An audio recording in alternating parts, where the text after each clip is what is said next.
और Sumit good morning बेटा, good morning. Good morning sir. Good morning बेटा, सर गुड मॉर्निंग बेटा, good morning. Good morning sir. Good morning बेटा। Good morning sir.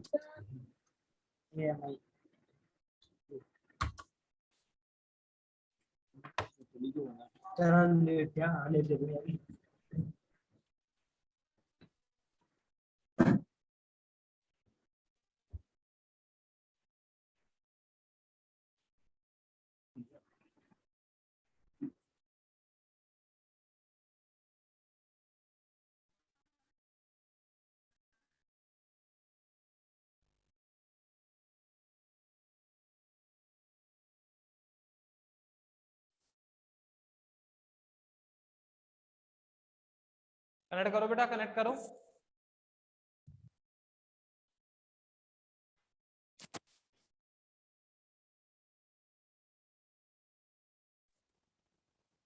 बेटा ये मैंने आपको बताया था बेटा पहले कि नोट्स आपको क्लास के टाइम में नहीं बनाना है, आप नोट्स को बाद में मेंटेन करेंगे। बस क्लास में तो आपको केवल पिन ड्रॉप साइलेंट टॉपिक को समझना है, सुनना है, उसका पूरा ब्रीफ एक्सप्लेनेशन आपको लेना है, ठीक है। जहां तक नोट्स बनाने की बात है तो हम आपको नोट्स सेंड करेंगे, ठीक है। तो मैं कोशिश करूंगा कि कल आपको नोट्स डाल दूं। फर्स्ट चैप्टर के जो चैप्टर चल रहा है एक साथ ही डाल दिए जाएंगे बेटा, ऐसे नहीं कि हम एक एक टॉपिक डालेंगे।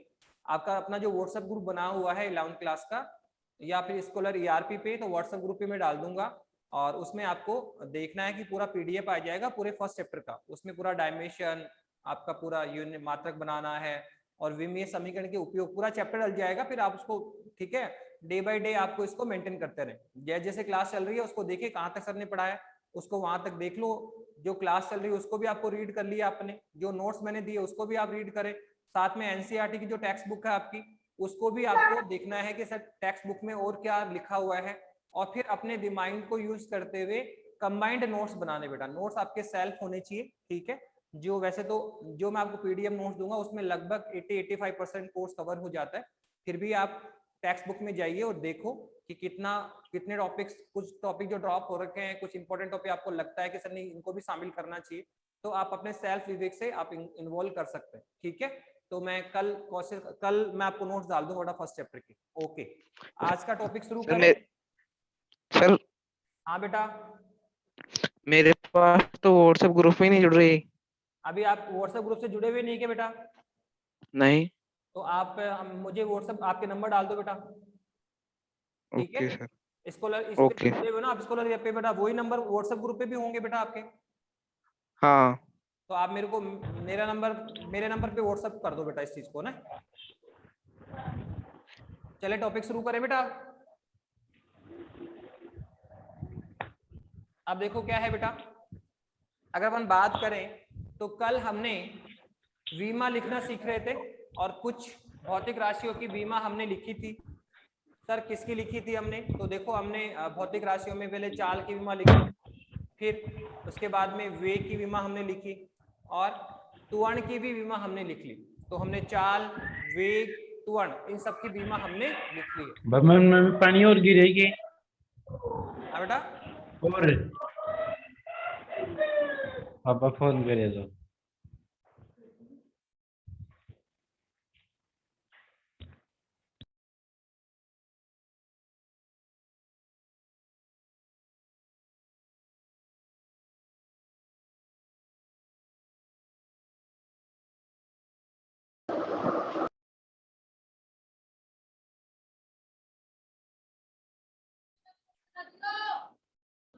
चलिए बेटा, तो कल हमने देखो किसकी बीमा बनाई थी, हमने बनाई बीमा बेटा ये किसकी आवाज आ रही है?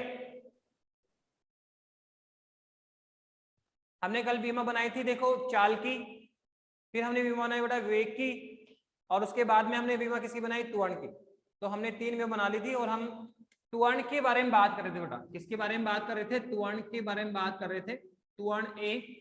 और हमने त्वरण क्या होता है सर? त्वरण सर बताया था आपने, त्वरण होता है सर वेग अपॉन समय, वेग अपॉन समय, ठीक है।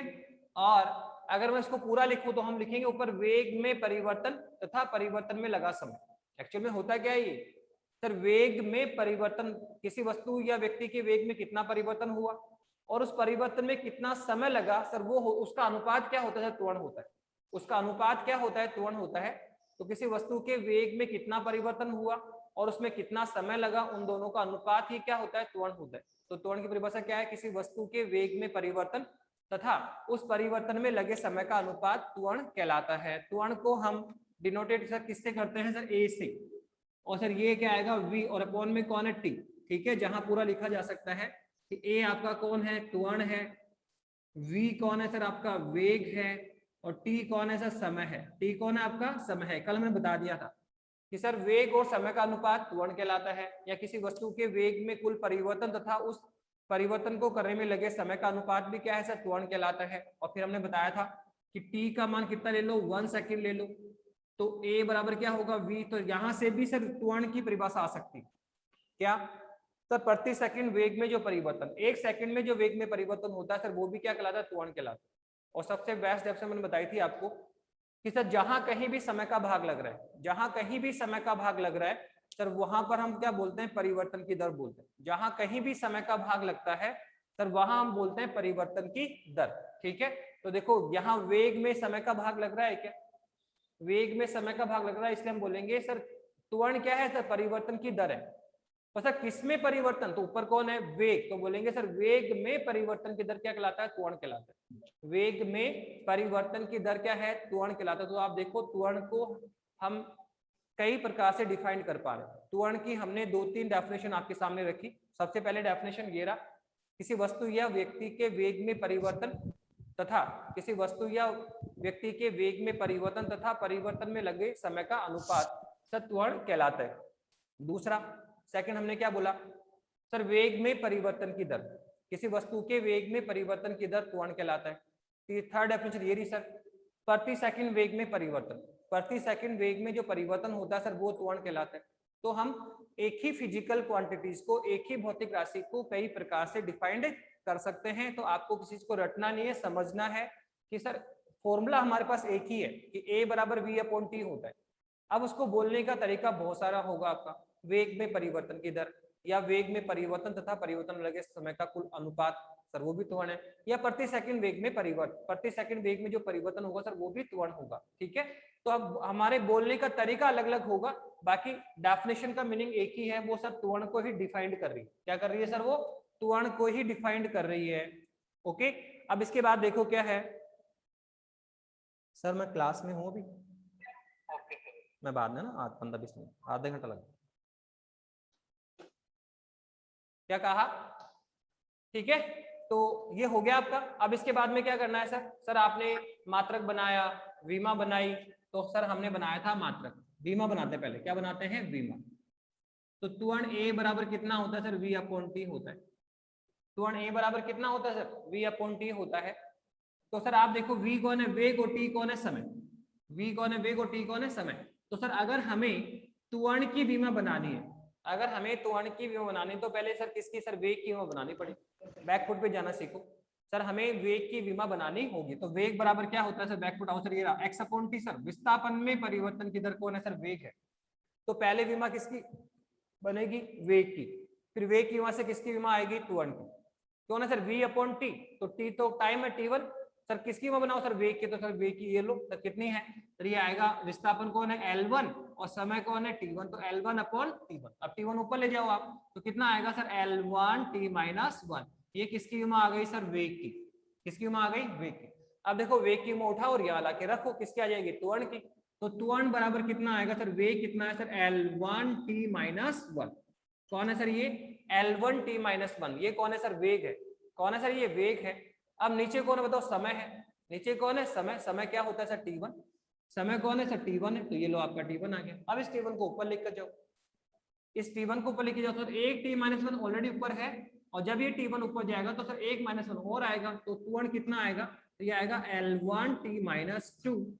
ठीक है, तो ये हमने त्वरण की विमा निकाल ली। पर सर इसमें m तो नजर नहीं आ रहा, तो वो तो हम बता चुके हैं कि जो राशि नजर नहीं आती है, जो नजर नहीं आता है, उसकी पावर 0 बना के लिख दे। ठीक है, तो क्या होगा सर, ये होगा ए बराबर कितना होगा सर, m0 L1 t-2। तो ये लो हमने त्वरण की विमा बना भी ली। क्या है सर, ये हमने त्वरण की विमा बना ली है। ठीक है, तो आप देखो क्या है,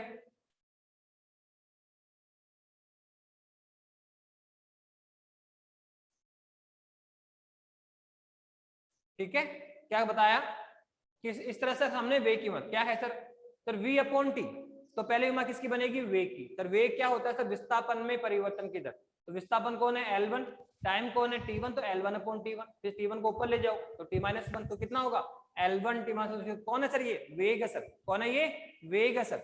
अब वेग को आप यहाँ पुट कर दो सर, वेग को आप यहाँ पुट करिए तो क्या आएगा सर, L1 T-1 पर नीचे कौन है, टाइम, तो सर एक बार T1 और आएगा, एक बार T1 और आएगा। अब T1 को भी ऊपर लेकर आओ तो सर एक T-1 ऑलरेडी ऊपर है, और जब ये T+1 ऊपर लेकर आओगे तो इसका साइन भी क्या होगा सर, प्लस से क्या हो जाएगा, माइनस हो जाएगा। तो सर एक T-1 और आएगा, तो एक -1 ऑलरेडी है, एक -1 और आ गया तो माइनस का 2 हो जाएगा। तो L1 T-2 ये किसकी वहां आ गई, त्वरण की। पर कौन नजर नहीं आया, m, तो जो नजर नहीं आता उसकी पावर 0 लगा के आप लिखेंगे। तो m0 L1 T-2 कौन है सर, ये त्वरण है, कौन है, त्वरण। अब सर क्या बनाना है सर, मात्रक भी बना लो, क्या बना लो सर, त्वरण का मात्रक भी बना लेते हैं। तो जैसे देखो विमा लिखने के लिए हमें बैकफुट पे जाना पड़ेगा कि त्वरण के लिए किसकी विमा चाहिए, वेग की। पहले वेग की निकालो, फिर वेग से कौन आएगा, त्वरण। ठीक है, ऐसे मात्रक में भी आपको सोचना है कि सर हमें a बराबर कितना है सर, v अपॉन टी है सर, a बराबर कौन है सर, v अपॉन टी है। तो सर यहां से अगर आप त्वरण की विमा निकाल मात्रक चाहते हो तो पहले सर किसका मात्रक चाहिए, सर वेग का। पहले हमें वेग का मात्रक बनाना पड़ता है। वेग बराबर क्या है सर, ये है विस्थापन अपॉन समय, विस्थापन में परिवर्तन की दर। तो विस्थापन किस में आएगा सर, मीटर में, और समय किस में आएगा, सेकंड में। तो मीटर प्रति सेकंड किसका मात्रक हुआ सर, ये वेग का। ठीक है, तो ऐसे बैकफुट पे जाना है, हमें रटना नहीं है, ना ही हम इसको लर्न कर पाएंगे, देखो याद भी नहीं कर पाएंगे, क्योंकि आप सोच रहे हो सर कि हम 2 4 5 विमाएं तो याद कर लेंगे, नहीं सर। आप देखो बहुत सारी हजारों की संख्या में आपको विमाएं लिखनी पड़ेगी 11th-12th में भी। तो फिर इसको हमें लर्निंग मेथड पे नहीं लेके आना है, हमें इसको व्युत्पन्न करना सीखना है, बैकफुट पे जाना सीखो कि त्वरण के लिए मुझे क्या चाहिए, वेग। तो पहले वेग की विमा निकालो, वेग का मात्रक बनाओ। अगर हमने वेग की विमा बना ली या वेग का मात्रक बना लिया तो यहाँ लाके रख दो, वेग की विमा मात्रक है तो त्वरण का भी आ जाएगा। तो हमें ऐसे बैकफुट पे जाकर बनाना पड़ेगा, आप रटे नहीं चीजों को। तो मीटर पर सेकंड, ठीक है, लेकर आ गए। तो सर आप बताओ ए बराबर कितना है सर, वेग कितना है, मीटर पर सेकंड है, अपॉन में टाइम है क्या सर, तो 1 सेकंड और आ गया, 1 सेकंड और आ गया। तो क्या हुआ सर, ये सर मीटर पर सेकंड स्क्वायर। तो ये लो हमने त्वरण निकाल भी लिया। त्वरण कितना आ गया सर, मीटर पर सेकंड स्क्वायर आ गया। त्वरण कितना आया सर, मीटर पर सेकंड स्क्वायर आ गया। तो ये हमने त्वरण निकाल लिया, हो गया। तो सर हमने त्वरण को कंप्लीट डिफाइंड यहाँ तक कर लिया था। और लास्ट में बताया था कि सर बताओ ये वेक्टर क्वांटिटी है या स्केलर क्वांटिटी है, जो हमारा त्वरण है सर वो वेक्टर है या स्केलर है। तो उसके लिए तो सर आपने बताया था कि फॉर्मूले पे जाके देखो सर, अगर फॉर्मूले के राइट हैंड साइड में डायरेक्शन है तो लेफ्ट हैंड साइड में डायरेक्शन होगी, और राइट हैंड साइड में अगर डायरेक्शन नहीं है तो सर लेफ्ट हैंड साइड में भी कोई डायरेक्शन नहीं होगी। तो देखो लेफ्ट राइट हैंड में कौन कौन है सर, एक तो समय है और एक वेग है। सर माना कि समय में कोई दिशा नहीं होती, हम जानते हैं समय कौन है सर, एक अदिश राशि है। समय तो एक अदिश राशि होती है, समय स्केलर है। लेकिन आप देखो वेग क्या है सर, ये तो सदिश है सर, बता दिया अपन ने। ये यहाँ देखो ए कौन है, विस्थापन, फिर v आया सर कौन है, विस्थापन अपॉन समय, फिर कौन आया a सर कौन है, v अपॉन समय।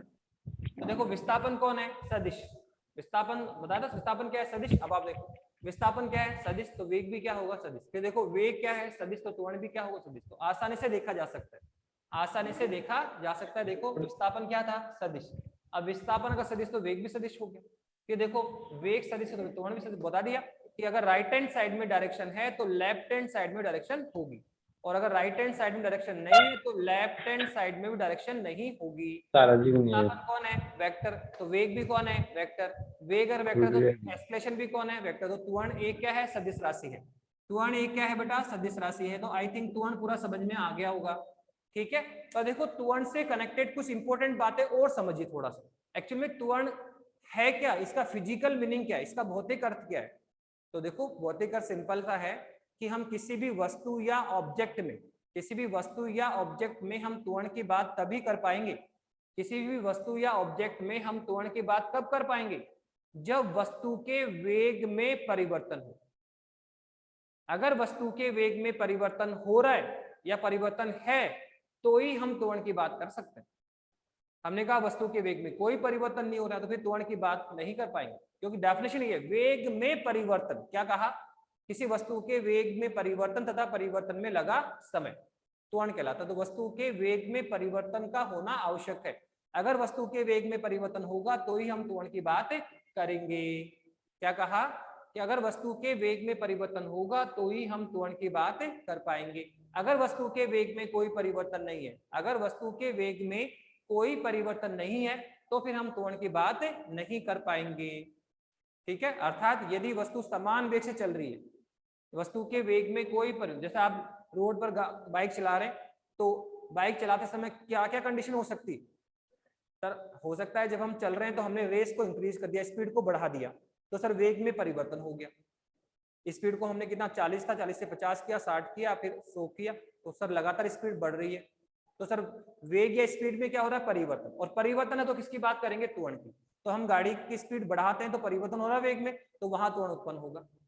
क्या क्या कर सकते हैं सर? सर स्पीड ज्यादा है, स्पीड माना 80 के समथिंग स्पीड है, सामने ट्रैफिक आ गया तो हम उसको क्या करते हैं सर? ब्रेक अप्लाइड करते हैं।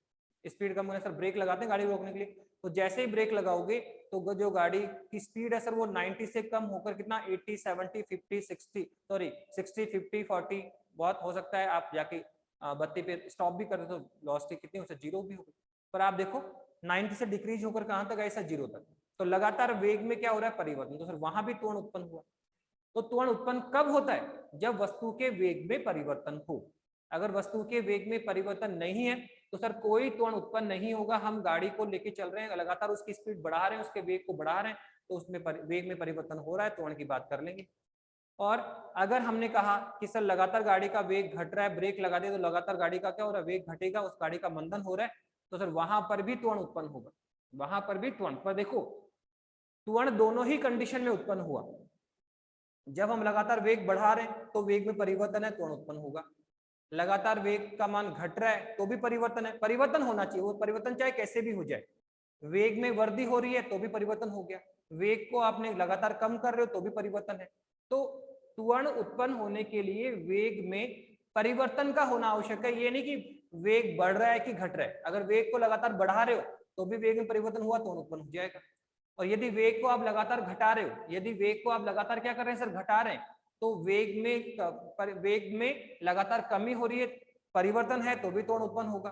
तो त्वरण दोनों कंडीशन में उत्पन्न होगा। वेग में परिवर्तन चाहिए, चाहे वो वृद्धि के रूप में हो जाए चाहे वो कमी के रूप में हो जाए। लेकिन ध्यान रखो कि अगर वेग में कोई परिवर्तन ही नहीं है, वस्तु के वेग में कोई परिवर्तन नहीं है, वस्तु समान वेग से चल रही है, आप बाइक चला रहे हो रोड पे, उसकी स्पीड आपने कर दी फिक्स 50 50 50 50, ना स्पीड को 50 से ज्यादा किया ना स्पीड को 50 से कम किया, तो अगर आप समान वेग से चलोगे तो हम कहेंगे सर वेग में कोई परिवर्तन नहीं है, और वहां पे त्वरण का मान कितना होगा? 0 होगा।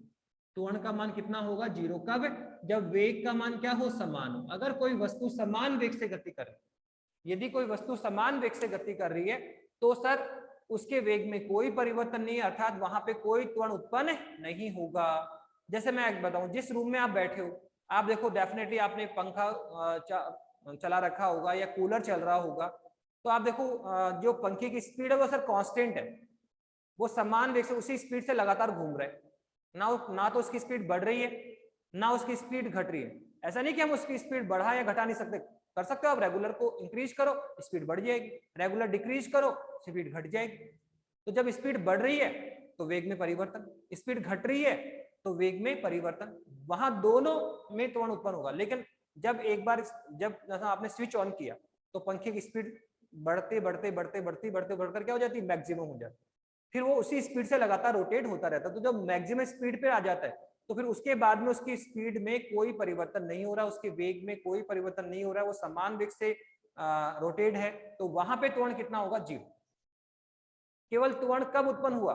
फैन की बात करो तो त्वरण कब उत्पन्न होगा? जब हम फैन को ऑन करते हैं तो लगातार उसका वेग बढ़ता है, उसकी स्पीड बढ़ती है, तो त्वरण उत्पन्न हो रहा है। स्पीड बढ़ते बढ़ते क्या हो गया? मैक्सिमम। फिर वो उसी स्पीड से रोटेट होता रहेगा, तो वहां स्पीड क्या होगी? कांस्टेंट, समान, तो वहां त्वरण क्या होगा? 0। तो चाहे घंटे भर 2 घंटे एक स्पीड से घूम रहा है तो त्वरण 0 होगा। लेकिन आपकी क्लास खत्म हो गई, आप रूम से बाहर निकल रहे तो फैन को आपने ऑफ कर दिया, तो जैसे फैन को ऑफ किया तो आप देखो फैन की स्पीड लगातार क्या होगी? घटेगी, डिक्रीज होगी। तो फिर उससे वहां वेग में परिवर्तन हो रहा है तो वहां त्वरण उत्पन्न होगा। तो त्वरण दो कंडीशन उत्पन्न होगा, जब हमने फैन को ऑन किया तो स्पीड लगातार क्या हो रही है, बढ़ रही है, और फैन को आपने क्लोज किया, बंद किया, तो स्पीड लगातार घट रही है। और उसके बीच में स्पीड, फैन की स्पीड क्या रही सर, कांस्टेंट रही। तो कांस्टेंट है, स्पीड समान है, तो त्वरण कितना होगा, 0। तो तीन तरह के त्वरण उत्पन्न होंगे। एक तो होता है धनात्मक त्वरण, एक होता है ऋणात्मक त्वरण। त्वरण को हम दो भागों में डिवाइड कर सकते हैं। एक को हम कहेंगे धनात्मक त्वरण। क्या कहा सर, धनात्मक त्वरण होता है सर। और एक क्या होता है सर, ऋणात्मक त्वरण होता है। क्या होता है सर, ऋणात्मक त्वरण होता है। तो धनात्मक और एक ऋणात्मक। तो कब हम नेगेटिव बोलते हैं, कब हम पॉजिटिव बोलते हैं, तो हमने कहा सर वेग में परिवर्तन हो तो त्वरण उत्पन्न होगा। पर देखो वेग में परिवर्तन दो प्रकार से हो सकता है सर। कैसे, या तो वेग में लगातार वृद्धि हो तो भी परिवर्तन है, त्वरण उत्पन्न होगा। वेग में लगातार कमी है तो भी परिवर्तन है, त्वरण उत्पन्न होगा। पर ध्यान रखना, अगर वेग में परिवर्तन वृद्धि के रूप में हो रहा है तो वहां उत्पन्न त्वरण पॉजिटिव कहलाता है, धनात्मक त्वरण कहलाता है। अगर वेग में परिवर्तन कमी के रूप में हो रहा है तो वहां त्वरण ऋणात्मक होगा। तो ध्यान रखना, त्वरण को दो भागों में डिवाइड किया गया। पहली बात, त्वरण की बात हम किसी वस्तु में त्वरण की बात तभी कर पाते हैं जब उसके वेग में परिवर्तन हो। अगर वेग में कोई परिवर्तन नहीं है, अगर वस्तु समान वेग से गति कर रही तो उसका त्वरण कितना होगा, 0।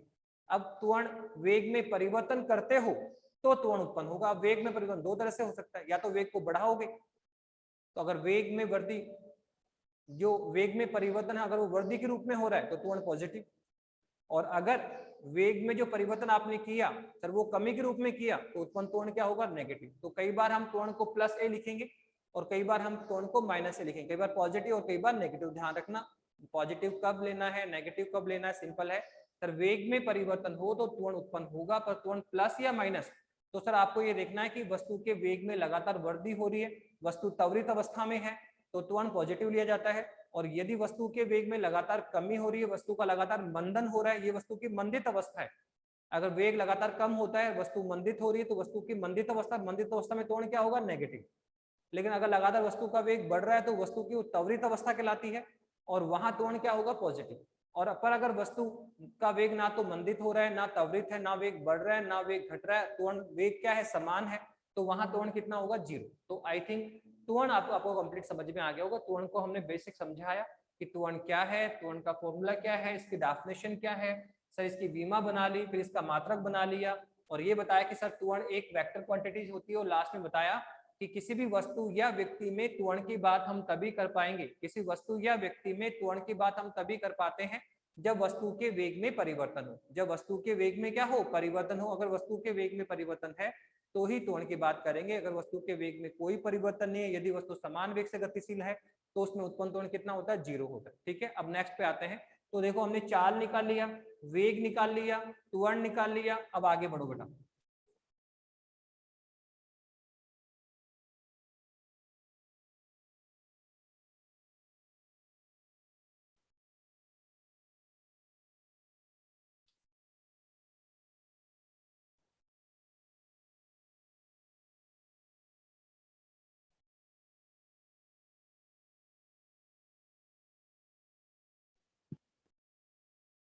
देखिए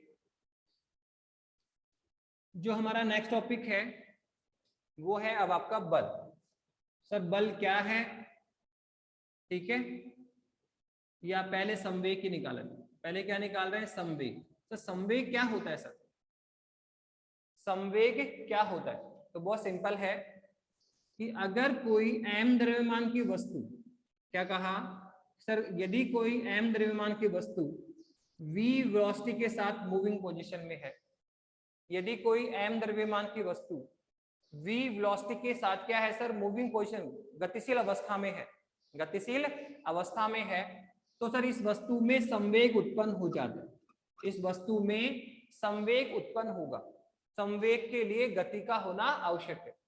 अगर वस्तु में कोई गति नहीं है तो संवेग की बात नहीं कर पाएंगे। तो हमने कहा कि यदि कोई m द्रव्यमान की वस्तु, यदि कोई m द्रव्यमान की वस्तु v वेग से गतिशील हो, v वेग से गतिशील हो, तो सर इसकी गति के कारण, वस्तु की गति के कारण वस्तु में संवेग उत्पन्न हो जाएगा। वस्तु में क्या होगा बेटा, संवेग उत्पन्न हो जाएगा। तो सर बताओ वस्तु में कितना संवेग उत्पन्न होगा। कहा m इंटू वी, वस्तु के द्रव्यमान तथा वस्तु के वेग का गुणनफल। कोई भी बेटा क्या कहा कि सर कोई भी जो वस्तु है उसका द्रव्यमान और उसका वेग का गुणनफल। अगर आपने कोई वस्तु ली है तो डेफिनेटली सर उसका द्रव्यमान तो होगा, ऐसे तो कोई वस्तु हो ही नहीं सकती है जिसका द्रव्यमान 0 हो। द्रव्यमान कम हो सकता है, बहुत कम हो सकता है। ऐसी कोई बेटा साइलेंट, कोई बात नहीं करेगा। तो क्या कहा कि सर ऐसी कोई वस्तु नहीं हो सकती है जिसका द्रव्यमान 0 हो। अगर आपने कहा वस्तु का द्रव्यमान कितना है 0, इसका मतलब तो क्या है सर, इसका मतलब तो ये हुआ कि हमने वस्तु का चुनाव ही नहीं किया। अगर आप वस्तु ले रहे तो उसका द्रव्यमान डेफिनेटली होगा। हाँ, अगर आपने जो वस्तु ली है अगर वो हल्की है तो द्रव्यमान छोटी है तो द्रव्यमान कम, थोड़ी भारी है तो द्रव्यमान ज्यादा। तो द्रव्यमान कम या ज्यादा हो सकता है, पर ऐसे कोई वस्तु नहीं होगी जिसका द्रव्यमान कम होगा। ठीक है, आप इलेक्ट्रॉन ले लें, प्रोटॉन ले लें, तो सर इलेक्ट्रॉन बहुत सूक्ष्मतम पार्टिकल है, लेकिन इसका द्रव्यमान होता तो है बहुत कम होता है सर, 9.1 इंटू 10⁻31 किलोग्राम है, बहुत कम है, लेकिन है तो सही। मतलब ऐसी कोई वस्तु नहीं हो सकती जिसका द्रव्यमान 0 हो। तो अगर कोई वस्तु है तो द्रव्यमान होगा, तो माना एक वस्तु है तो उसका द्रव्यमान होगा सर, माना कितना द्रव्यमान m है, और माना हमने इसको पुश किया, ये चल पड़ी, ये चल रही है सर, माना ये v वेग से चल भी रही है, तो सर इसका द्रव्यमान और वेग का जो गुणनफल है सर वो वस्तु का संवेग कहलाता है। तो परिभाषा आ भी गई क्या सर, किसी वस्तु का द्रव्यमान और उसके वेग का गुणनफल, किसी वस्तु के द्रव्यमान तथा उसके वेग का जो गुणनफल होता है सर वो वस्तु का संवेग कहलाता है। वो वस्तु का क्या है सर, संवेग कहलाता है। पूरा राइट डाउन कर सकते हैं यहाँ पे। P कौन है सर, P तो है सर वस्तु का संवेग। P कौन है बेटा, वस्तु का संवेग है सर। ये M कौन है, M कौन है सर, M है मास ऑफ द पार्टिकल।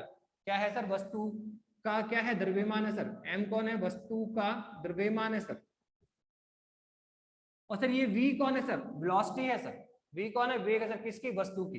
तो v कौन है सर, वस्तु का वेग है, वस्तु का वेग है सर ये। ओके, तो ये लो हमने संवेग को डिफाइंड भी कर दिया, डेफिनेशन आ गई, इसका फॉर्मूला आ गया। और मैंने बता दिया बेटा कि अभी जो हम टॉपिक कर रहे हैं उसमें एक ही चीज इंपॉर्टेंट है, केवल आपको फॉर्मूले पे फोकस करना है। वो फॉर्मूला कहाँ से आया, उसको बनाया कैसे जा सकता है, वो हम आगे चल के सीखेंगे। फिलहाल आप केवल फॉर्मूले पे फोकस करो, जैसे हमने किया था सर। कौन है, विस्थापन, फिर वेग किया हमने x अपॉन टी, फिर a हमने किया v अपॉन टी, अब p बराबर क्या है सर, मास इनटू वेलोसिटी।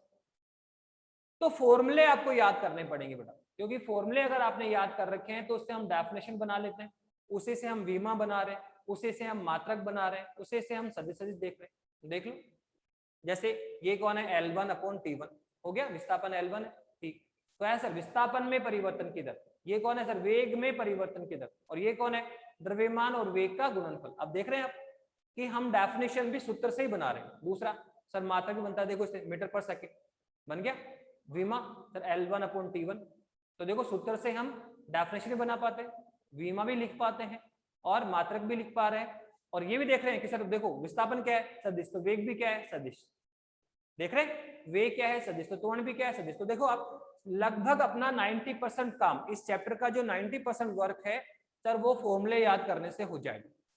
जो जो फॉर्मूले में हम आपको राइट डाउन करा रहे हैं सर, उन सारे फॉर्मूले को अगर आप लर्न करेंगे, ध्यान में रखेंगे, तो उसकी डेफिनेशन बना लेंगे, उसका मात्रक बना लेंगे, उसकी बीमा बना लेंगे, वो स्केलर है या वेक्टर क्वांटिटी है सर, इसको भी आसानी से देखा जा सकता है। ओके नाउ, तो अब आप आगे बढ़िए बेटा, आगे बढ़े तो क्या देखा सर, ये रहा P बराबर कितना है सर, मास इंटू वेलोसिटी। तो सबसे पहले डेफिनेशन आई कि सर किसी वस्तु के द्रव्यमान तथा उसके वेग का गुणनफल, किसी वस्तु के द्रव्यमान और उसके वेग का जो गुणनफल होता है सर वस्तु का संवेग कहलाता है। सर संवेग को P से डिनोट करते हैं, इसका सूत्र कितना है सर, मास इंटू वेलोसिटी। हो गया।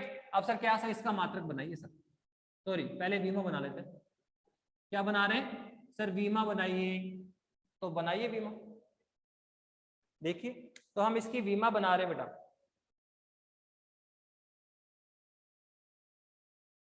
बनाइए। अगर मैं इसकी बीमा बनाता हूं तो कैसे बने, किस तरह से बनेगी बताइए बीमा। सर बीमा बनाएंगे तो P बराबर कितना है सर, सर वही है मास इंटू वेलोसिटी। तो फॉर्मूला आपको ध्यान में रखना पड़ेगा सर, फॉर्मूला पता है तो हम इसकी आसानी से बीमा बना सकते हैं। कौन है सर? Mass into velocity. तो मास कौन है सर? m, द्रव्यमान। मास कौन है सर? आपका द्रव्यमान है। ठीक है, तो सर यहां से कैसे करेंगे, किस तरह से बनाएंगे बताइए। तो सर m कौन है? द्रव्यमान। सही, तो m1 है, बता दिया मैंने आपको सर, बताया था ये आपका कि सर ये L, ये m और ये कौन है? T। तो किलोग्राम हो या ग्राम हो या पौंड हो, क्या लिखते हैं? m। समय हावर में हो, मिनट में हो, सेकंड में हो तो T, और लेंथ किस में आता है? L में। तो द्रव्यमान किस में आएगा? m में। समय किस में आता है? T में। और जो राशि किस में आए? किलोमीटर में, मीटर में या सेंटीमीटर में, उसको क्या लिखते हैं? L। ठीक है, तो फिलहाल तो अगर हम बात करें सर कि सर ये तो वस्तु का द्रव्यमान है, तो सर इसको तो m1 लिख देंगे। पर आप देखो संवेग की अगर विमा लिखनी है तो हमें वेग की विमा लिखनी पड़ेगी। तो मैंने बता दिया आपको बैकफुट पे जाना सीखना है, आपको बैकफुट पे जाना पड़ेगा, बैकफुट पे जाना सीखो। दिख रहा है कि सर अगर मुझे संवेग की विमा लिखनी है तो पहले मुझे वेग की विमा लिखनी पड़ेगी। तो आप वेग पर आ जाओ सर। v बराबर कितना है सर? x अपॉन t है सर। तो पर x कौन होता है सर? विस्थापन। तो ये हो गया L1 और ये कौन है सर? T1। तो L1 अपॉन T1, T1 ऊपर लेके जाओ सर, तो ये हो गया L1 T माइनस 1। तो क्या हमने वेग की विमा लिख ली क्या? और देखो अगर वेग की विमा लिख ली है तो संवेग की विमा आसानी से लिखी जा सकती है। तो इस तरह से हमें हर बार आपको लिखना है, हर बार आपको विमा को बनाना है, याद नहीं करना, लर्निंग सिस्टम में लेकर नहीं आना। ठीक है, तो आप बनाइए। तो बोलो P बराबर कितना आ जाएगा सर? ये M कौन है? द्रव्यमान। सर क्या आएगा? मास M1, और इनटू में वेग कितना सर? ये L1 T माइनस 1, तो ये आ गया L1 T माइनस 1। तो आप देखो संवेग कितना आ गया सर? ये आ गया m1 l1 t माइनस 1। तो ये लो हमने संवेग की विमा तो निकाल भी, क्या निकाली सर? हमने संवेग की विमा निकाल ली m1 l1 t माइनस 1। तो क्या हमने विमा बना ली? अब सर मात्रक भी बना लो। तो सर इसका मात्रक भी बनाया जा सकता है सर, बनाइए, वो भी सर सूत्र से। आप देखो डेफिनेशन किससे बन रही है सर? सूत्र से। मात्रक विमा किससे बनाई? सूत्र से। मात्रक किससे बना रहे हैं? सूत्र से। स्केलर है या वेक्टर है सर? वो भी सूत्र से। नोमिकल भी क्या है सर? सूत्र से। तो आप देखो फिजिक्स का काफी बड़ा पोर्शन फॉर्मूलों से सॉल्व होता है। अगर आपको फॉर्मूले तैयार है, फॉर्मूले आपने लर्न कर रखे हैं, तो काफी बड़ा पोर्शन आपका कवर होता है। ठीक है, तो P बराबर कितना sir? Mass into velocity. Mass into क्या है? वेलोसिटी है। तो सर बताइए सर मात्रक से बना, सबसे पहले सर वेग का मात्रक बनाना पड़ेगा। तो सर v बराबर कितना है सर? ये ला x अपॉन t। तो सर ये कौन है? मीटर पर सेकंड। आप जानते हैं विस्थापन मीटर में, और t कौन है? सेकंड में। तो मीटर पर सेकंड। m के सर किस में लिख रहे हैं आप? m के s में। आप चाहो तो cgs में लिख सकते हो। तो सर वो तो सिंपल है, मीटर को क्या करना है? सेंटीमीटर, किलोग्राम को क्या करना है? ग्राम, और सेकंड को क्या करना है? सेकंड। तो आप mks में लिखो, और cgs में आना है तो आप मीटर को क्या कर देंगे? सेंटीमीटर, किलोग्राम को क्या कर देंगे? ग्राम। तो हमारा काम हो जाएगा। हमारा काम क्या हो जाएगा? काम हम वर्क कर पाएंगे। तो बताइए क्या है सर? m कौन है? द्रव्यमान है सर, तो ये तो सर किलोग्राम में आएगा। इनटू v कौन है? वेग सर क्या होता है? मीटर पर सेकंड। तो ये लो सर मीटर पर सेकंड। तो इसका मात्रक क्या हुआ सर? इसका मात्रक हुआ किलोग्राम इंटू मीटर अपॉन में कौन है? सेकंड। तो ये लो हमने संवेग का मात्रक भी बना लिया, हमने संवेग का मात्रक भी बना लिया। तो बताओ डेफिनेशन बना ली कि हाँ सर ये रहा, किसी वस्तु के द्रव्यमान तथा उसके वेग का गुणनफल संवेग कहलाता है। सूत्र आ गया। तो फिर विमा, सर विमा बना ली, मात्रक सर मात्रक बना लिए। अब लास्ट में देखो सर ये वेक्टर क्वांटिटी है या सर स्केलर क्वांटिटी है? क्या देखना है सर? आप देखिए सर ये वेक्टर क्वांटिटी है या स्केलर है? तो वो तो सिंपल है फॉर्मूला सर, इसके लिए भी आपने बताया था फॉर्मूला। देखो सर कि अगर राइट हैंड साइड में डायरेक्शन है तो लेफ्ट हैंड साइड में डायरेक्शन होगी, और राइट हैंड साइड में डायरेक्शन नहीं है तो सर लेफ्ट हैंड साइड में डायरेक्शन नहीं होगी। तो आप बताओ, माना कि द्रव्यमान है, कौन है सर? m। माना कि मैं बताया था सर द्रव्यमान में कोई डायरेक्शन नहीं होती है, द्रव्यमान एक अदिश राशि होती है। ठीक है, माना कि द्रव्यमान अदिश राशि है, पर बताओ ये कौन है सर? वेग सिर्फ। तो वो तो जानते हैं सर, देखो ये रहा विस्थापन कौन है? सदिश। तो वेग भी क्या हुआ? सदिश। अब देखो वेग क्या है? सदिश। तो संवेग भी क्या होगा? सदिश। तो इस तरह से आपको आना सीखना पड़ेगा, इस तरह से आपको आना करना पड़ेगा। आप सूत्र देख लो, विस्थापन कौन है? सदिश। तो वेग क्या हुआ? सदिश। और वेग सदिश तो संवेग भी क्या होगा? सदिश। तो हम कहेंगे कि संवेग एक क्या है सर? वेक्टर है, ये एक सदिश राशि क्या है? एक सदिश। तो ये लो हमने वेक्टर आपके लिए कंप्लीट भी कर दिया, संवेग को हमने कंप्लीट कर दिया। बहुत सिंपल है, वस्तु के द्रव्यमान तथा वेग का गुणनफल संवेग कहलाता है। इसको हम P से डिनोट करते हैं। ये इसका विमा है m1 l1 t माइनस 1। मात्रक क्या है सर? किलोग्राम इंटू मीटर पर सेकंड। ओके, और सर ये एक वेक्टर क्वांटिटी, ये क्या है? वेक्टर। पर सबसे इंपॉर्टेंट बात कि क्या सर किसी स्थिर वस्तु में संवेग हो सकता है क्या? तो हम बोलेंगे सर नहीं, संवेग के लिए वस्तु में गति का होना आवश्यक होता है। संवेग में, ठीक है, किसी भी वस्तु में संवेग के लिए गति का होना आवश्यक है। अगर वस्तु में गति नहीं है, अगर वस्तु में कोई गति नहीं है तो उसमें संवेग की बात नहीं कर पाएंगे। हमने कहा वस्तु स्थिर है, हमने क्या कहा सर वस्तु क्या है, स्थिर है सर। अगर वस्तु स्थिर का मतलब उसका वेग कितना होगा, 0 होगा सर। संवेग है सर मास इनटू वेलोसिटी होता है। तो सर माना कि वस्तु का मास तो 0 नहीं हो सकता, पर वेग तो 0 हो सकता है ना। वेग 0 होने का क्या मीनिंग हुआ सर? वेग 0 होने का मीनिंग हुआ कि वस्तु स्थिर अवस्था में है। वस्तु क्या है बेटा, स्थिर अवस्था में है। और स्थिर वस्तु का वेग कितना होगा, 0। तो उसका संवेग क्या है सर, मास इनटू वेलोसिटी। तो वेलोसिटी कितनी है सर, 0। तो m इंटू 0, तो p कितना आएगा, 0। तो ये देखो आप क्या देखा कि स्थिर वस्तु में संवेग कितना होगा, 0। क्यों? क्योंकि सर स्थिर वस्तु का वेग कितना होता है, 0 होता है। तो उसका संवेग भी कितना होगा, 0 होगा। उसका संवेग भी कितना होगा, 0 होगा। तो आप यहाँ से काम कर सकते हैं कि वस्तु अगर स्थिर अवस्था में है तो उसका वेग कितना होगा, 0। उसका संवेग भी कितना होगा, 0। तो स्थिर वस्तु में कभी भी संवेग की बात हम नहीं कर पाएंगे। अगर हम किसी वस्तु में संवेग की बात करना चाहते हैं तो वस्तु का गतिशील होना आवश्यक है। जब वस्तु गतिशील अवस्था में होगी तभी वस्तु में संवेग की बात करेंगे। अगर वस्तु स्थिर अवस्था में है, वस्तु अपनी जगह रुकी हुई है, तो उसमें कोई संवेग उत्पन्न नहीं होता। उसका संवेग कितना होगा, 0। तो ये हमने एक टॉपिक कर दिया संवेग। अब संवेग के आगे बढ़ो, नेक्स्ट टॉपिक हमारा क्या है, बल है। नेक्स्ट टॉपिक क्या है हमारा, बल। तो देखो बल की बात करें,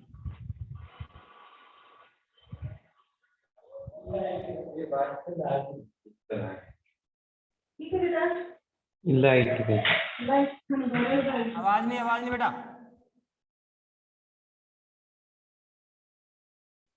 नेक्स्ट टॉपिक क्या है बेटा, फोर्स। ये सारे टॉपिक बेटा आपने 9th लेवल में, 10th लेवल में, 8th में भी सीखा है आपने, शॉर्ट लेवल पे सीख रखा है आपने। तो आप देखो यहाँ पे क्या है सर, अब हम फोर्स की बात कर रहे हैं, बल की बात कर रहे हैं। डिनोटेड बाय एफ, बल को हम एफ से रिप्रेजेंट करते हैं। बल को हम क्या करते हैं सर, एफ से रिप्रेजेंट करते हैं। बल एक्चुअल में है क्या सर, हम किसकी बात कर रहे हैं सर? बल को डिफाइंड करो सर, आप बल किसे कहेंगे? बल को आप डिफाइन करो, बल की डेफिनेशन हम दें सर, क्या दे सकते हैं? तो देखो आपने 9 से हम करके आ रहे हैं सर, ये कोई m द्रव्यमान की वस्तु सपोज करो सर, ठीक है। अब हमने इसको क्या किया, पुश किया, हमने इसको धक्का मारा, द्रव्यमान है इसमें। अब हमने इसको पुश किया, इसको बल लगाया, धक्का लगाया। एक्चुअल में बल है कौन सर, किसी वस्तु को लगाया गया धक्का। हम किसी को धक्का करते हैं, पुश करते हैं, पुल करते हैं, ये सब ये फोर्स के रूप है। ये सब के सब क्या है सर, फोर्स के रूप है। तो हमने सर किसी वस्तु को धक्का लगाया, हमने किसी वस्तु को धक्का लगाया, तो सर जैसे आप फोर्स अप्लाइड करेंगे तो सपोज करो सर पहले वस्तु स्थिर अवस्था में थी और जैसे हमने धक्का लगाया तो वस्तु चल पड़ी सर, वस्तु चलने लग गई। अब बताओ, पहले वस्तु क्या थी, स्थिर, तो उसका वेग कितना है, 0। लेकिन जैसे आपने धक्का लगाया तो सर इसके वेग, ये चलने लग गई, तो अब इसका वेग 0 से बढ़ गया। सर 0 से कितना, 5 हो सकता है, 10 हो सकता है, 15 हो सकता है, 20 हो सकता है।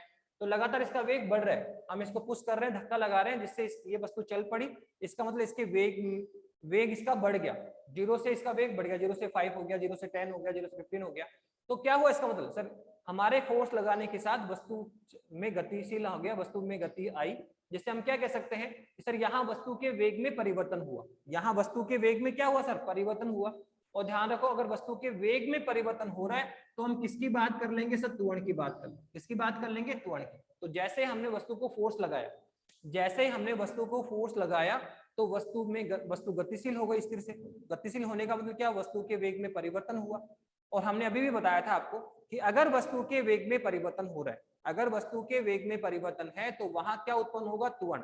तो देखो हमारे फोर्स लगाने के साथ, ये m द्रव्यमान की वस्तु थी, हमने इसको फोर्स अप्लाई किया और फोर्स लगाने के साथ माना कि वस्तु चलने लगी, ये चल पड़ी। और चलने का मतलब क्या हुआ सर, पहले स्थिर थी, अब गतिशील अवस्था में, तो इसके वेग में परिवर्तन हो गया, वेग में वृद्धि हुई, वेग में परिवर्तन हुआ।